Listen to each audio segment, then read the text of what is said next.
Welcome to Blizzard Fire. We hope this video helps fire up your solution.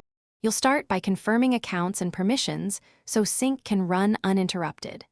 Sign into the exact Google account in the Google Photos app on your Samsung device, then open Settings and enable Backup and Sync. Make sure mobile data or Wi-Fi is active, and disable aggressive battery optimization for photos so uploads don't pause. Once done, grant storage and contacts permissions. These allow Google Photos to index images and let Samsung Gallery access the cloud thumbnails for integration. Next, you'll connect Google Photos into Samsung's Gallery view so images appear natively. Open Gallery, navigate to Settings, and choose Cloud Sync or Link Account. Then pick your Google account and allow access to view Google Photos thumbnails. This doesn't duplicate full files immediately. It surfaces cloud items in Gallery for faster browsing.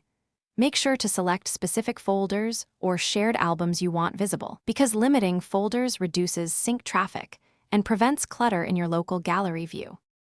Finish by verifying that images show in Samsung Gallery and that Google Photos reports backup and sync completed.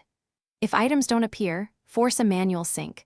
Open Gallery and refresh, or in Google Photos tap Account Photos Settings Backup and Sync toggle. If problems persist, clear the app cache or remove and re-add the Google account to refresh permissions. Also confirm device storage and that photos finished uploading. This avoids missing items and ensures the Gallery can pull cloud thumbnails correctly. Thanks for watching. If you found this helpful, don't forget to like and subscribe.